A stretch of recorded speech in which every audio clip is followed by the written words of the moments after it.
Hello everyone. First of all, welcome to my YouTube channel. In this video, we will discuss the physical property of alcohol. ठीक है, last video में हमने discuss किया था preparations of alcohol, देख लिया था हमने, मोनोहाइड्रिक अल्कोहल पढ़ रहे थे हम. ठीक है, अब हम स्टार्ट करते हैं हमारे फिजिकल स्टेट प्रॉपर्टीज़. देखो फिजिकल प्रॉपर्टीज़ अल्कोहल की क्या है. फिजिकल जो देखकर हम बता सकते हैं कोई भी स्ट्रक्चर है. जैसे अल्कोहल आपका सिंपल हमें पता है, जैसे ये है आपके पास ROH. ठीक है, वैसे ये पेंट स्ट्रक्चर होती है, जैसे वाटर की नहीं होती H2O, वो कैसे बनाते हैं, O यहाँ पे H है. ठीक है, अब वैसे यहाँ पे R या O है और ये H है. R क्या है, अल्काइल ग्रुप है, मीन्स इसके ऊपर पार्शियल पॉजिटिव हाइड्रोजन भी पॉजिटिव, ऑक्सीजन क्या हो जाएगा, पार्शियल नेगेटिव चार्ज. ठीक है, और इसमें क्या है, ड्यू टू जो हम फर्स्ट थोड़ा पता होना चाहिए आपके OH ग्रुप है, तो मीन्स इसमें अल्कोहल पोलर कंपाउंड होते हैं, क्योंकि ऑक्सीजन देखो इलेक्ट्रोनेगेटिव, कार्बन हाइड्रोजन दोनों क्या है, पॉजिटिव चार्ज होते हैं. तो इलेक्ट्रोपॉजिटिव तो मीन्स पोलर नेचर, पॉजिटिव और नेगेटिव दोनों ही फॉर्मेशन हो रहे हैं, चाहे वो पार्शियल हो रहा है.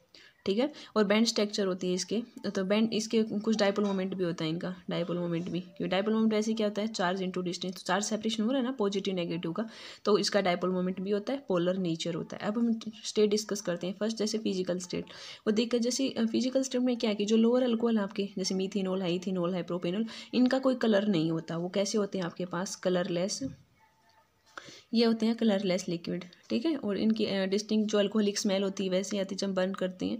लेकिन जो हायर मेंबर हैं वो भी कलरलेस, उनका वैक्सीस वाले टाइप बन जाते हैं, तो इनका कलरलेस होते हैं वैसे फिजिकल स्टेट नेचर से. तो नंबर सेकंड इसमें आती है एसोसिएटेड स्टेट. एसोसिएटेड स्टेट का मीन्स क्या है, यहाँ पे हमें पता है कि जैसे अल्कोहल है उसमें क्या है, तो हमें पता है कि क्या होते हैं, हाइड्रोजन बॉन्डिंग शो करते हैं. हाइड्रोजन बॉन्डिंग के लिए क्या कंडीशन, हाइड्रोजन, तो 3 इलेक्ट्रोनेगेटिव एलिमेंट होने चाहिए, आपको बताना चाहिए, फ्लोरीन, ऑक्सीजन, नाइट्रोजन. पूरे प्रेडिक्टेबल में सबसे ज़्यादा electronegative fluorine, then oxygen, nitrogen. तो हमारे पास ऑक्सीजन है ऑलरेडी, हाइड्रोजन भी है, तो यहाँ पे हाइड्रोजन बॉन्डिंग पॉसिबल है. तो एसोसिएटेड स्टेट मीन्स ये डाइमर की फॉर्मेशन कर लेते हैं, जैसे डाइमर हम बोलते हैं डाइमर या पॉलीमर. तो अल्कोहल में क्या होता है, हाइड्रोजन अटैच है स्ट्रॉन्गली इलेक्ट्रोनेगेटिव ऑक्सीजन से, तो ये इंटरमोलिकुलर हाइड्रोजन बॉन्डिंग शो करते हैं. क्या होती है इसमें, इंटरमोलिकुलर हाइड्रोजन बॉन्डिंग. देखो 2 टाइप की होती है हाइड्रोजन बॉन्डिंग, एक होता है इंट्रामोलिकुलर, एक होती है इंटर. इंट्रा होती है विद इन द मॉलिक्यूल, एक ही मॉलिक्यूल के अंदर, और इंटर होती है 2 मॉलिक्यूल के बीच में. ठीक है, डिफरेंट. तो यहाँ से अब जैसे आपने हाइड्रोजन बॉन्डिंग कर रहे हो, ये पार्शियल नेगेटिव, यहाँ पर पार्शियल. अब दूसरा एक हाइड्रोजन मतलब अल्कोहल का मॉलिक्यूल आएगा, जैसे ऑक्सीजन और H की होगी, तो ऐसे ये तीसरे के साथ कंबाइन हो जाएगा, जैसे OR है, H है, से सोन मीन्स ये हाइड्रोजन बॉन्डिंग दिखाता है. तो एसोसिएटेड मॉलिक्यूल मतलब सिंपल मोनोमेरिक फॉर्म में नहीं रहता, तो अल्कोहल एग्जिस्ट करता है in the form of associated molecules due to hydrogen bonding. तो ये पता चल गया आपको एसोसिएटेड स्ट्रक्चर कैसे है. नंबर 3 पॉइंट आता है फिजिकल स्टेट में आपका बॉइलिंग पॉइंट.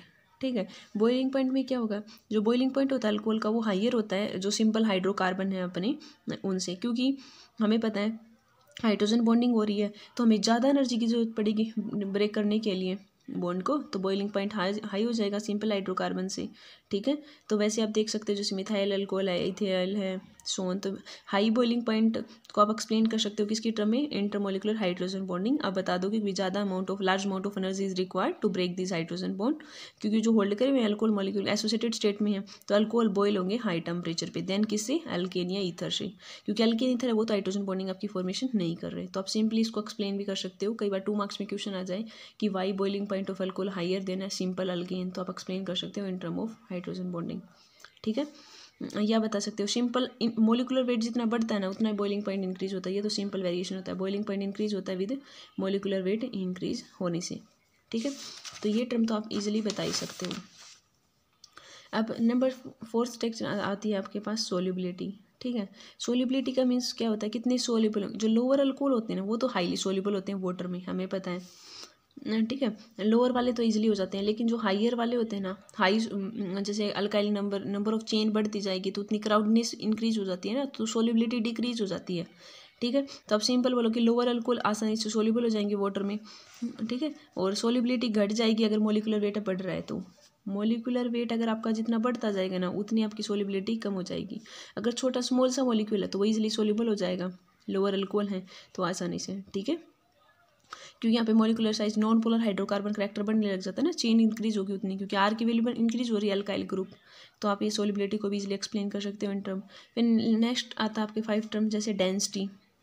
ठीक है, तो density of alcohol is lesser than, इससे कम होती है देन वाटर से. तो ये वैसे हमें पता है डेंसिटी क्या होती है, मास अपॉन वॉल्यूम का. मास जितने इंक्रीज होगा उतनी डेंसिटी बढ़ जाती है, और वॉल्यूम अगर ज़्यादा है तो डेंसिटी मैं इसका इन्वर्स रिलेशन होता है। तो फिजिकल स्टेट कई बार 2 या 3 मार्क्स में पूछ ले, तो आपको 5 पॉइंट्स हैं वो सारे डिस्कस करके दिखाने हैं, ठीक है। तो आप बता सकते हो फिजिकल प्रॉपर्टीज़ ऑफ अल्कोहल की। आई होप आपको समझ आया होगा। Thanks for watching my channel.